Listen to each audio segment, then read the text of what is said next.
Hey YouTube, this is part 2 of what's apparently turning into a 3-part video series for this drum sander that I am manufacturing here. So I have a bunch of updates that I've put together since the last video. It's been about a week or so, and a few more improvements that I've made, especially concerning the drum itself. And thankfully, with the help of user pojodojo from Reddit's R Woodworking, he or she called me out on a particular part of the drum that I didn't even notice. It's sometimes when I'm working on a project, I feel super smart that I'm doing it, and then the whole world sees that I have trouble tying my shoes, I guess. But I'm very appreciative of that. I have fixed the issues that I've came into contact with so far, and let's get started. Okay, I made this dust shroud to not exactly to the specs that were on the plans, because I moved some stuff around, and it's not exactly where I want it to be as of yet. I will be, once I get it located. I kept the pieces that I cut out from these notches. I'm going to clean them up a bit, and I'm going to attach them to the front and back so I can take this off and put it back on real quickly, and I know that it won't be pushing on any pulleys, or there won't be any contact that I don't want. I had to be careful cutting the notches that they weren't too deep, that this would make contact with whatever I was sanding before the drum itself did. This is roughly, regardless how I raise the table, this is roughly 1/8 of an inch above the bottom of the drum. So I'll run a cutting board through here real quick and show you. Or soon to be cutting board anyways. Doesn't make contact with the shroud itself, but you can feel it making contact with the drum, so that's good. It's ported on the top here, if you can see that, yeah, and this is where the vacuum hose will come into contact. I don't know if I want to make it larger yet. That's going to kind of be a trial by fire, so I'll see if I can still see in the shop after I've ran a cutting board through here. Then I'm going to call it good. But if there is a monstrous cloud of sawdust in the air, nobody wants that, so I'll change that if and when that occurs.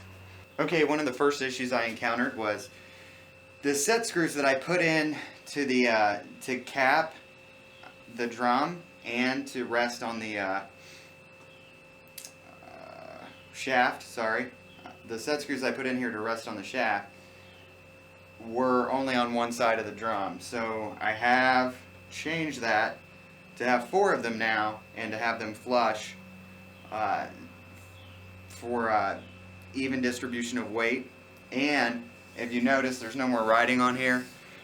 This was ran on one of the big industrial lathes at my father's machine shop, so this guy is completely true, and I ran a dial gauge on here to make sure that these surfaces were parallel and even distance, and I came up to being about 30 seconds off over the course of roughly 22 inches or so.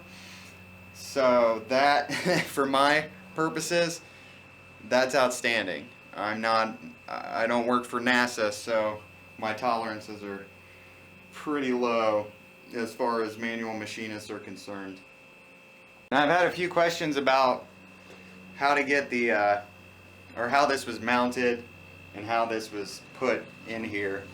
This isn't ready to go just yet, but this is stress-proof steel, and this channel in here was milled for the key, and that just goes into the pulley, and then it will tighten down with that set screw. Similar to how the set screw and the bearings in these pillow blocks behind here will put tension on the shaft itself when it's turned, and these set screws will put tension on the shaft to keep it turning on whatever piece I'm putting through here. Now this isn't designed to be inherently or impressively accurate. Let me move this. It will get the job done, but it's not going to be within 5/1000ths because of the inconsistency of the sandpaper that's going to go onto it.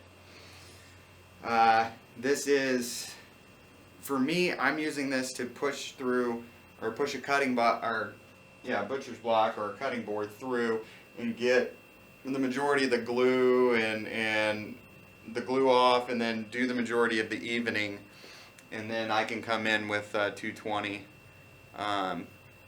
random orbit sander and do some light finishing up on the sides and stuff, because I'll have to do that anyways. But this will take a significant amount of time of my process, or my manufacturing process, off, which is the end goal here, because the less time you take, the more you make per hour. So that's what I'm shooting for on this. Plus, this has been a great project here. The next thing that I'm going to work on is mounting the motor and then the wiring, and then I'm done for the most part. Then that begins the trial and error of what potential improvements I can do from that. Let's get out here a little bit.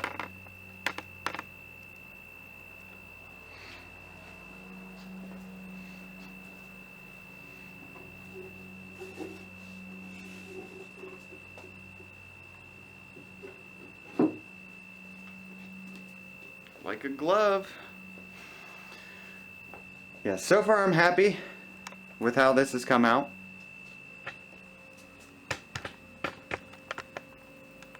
It's on casters, so when I'm not using it, it can go. When I am using it, it can come back.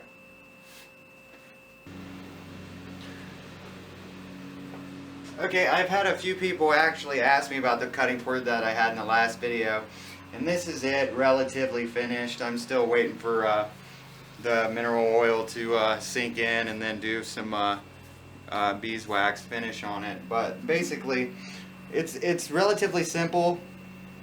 Butcher block, or end-grain butcher block, a routed edge, finger, or a place for your fingers on the sides here, and then some rubber feet on it, so it doesn't slip around on like a tile cabinet or a countertop. But these guys have basically been my bread and butter since I started doing it. And I'll dig out one of my first cutting boards on the next video to give you a comparison of how I've progressed. But that's where I'm at, hopefully, because a lot of people like to mock cutting boards, but they made me the woodworker that I am, and it's important to remember where you come from, I guess. Okay, well, that's about it as far as video 2, the update, is concerned. My next video, I'll be finished with it, and I'm going to run one through it for the first time on camera for you guys, so we might get to see an explosion. I don't know. But if you have any questions, comments, and concerns, let me know. Comment, like, and subscribe. If you see anything that I can improve upon, tell me, please. Somebody did that with my last video. That's why I wanted to do an update video instead of just 2 parts, because somebody could give me something that could save me a lot of time, and I'd really appreciate that. So feel free to ask any questions, and if you want to do this at home, feel free to get in touch with me.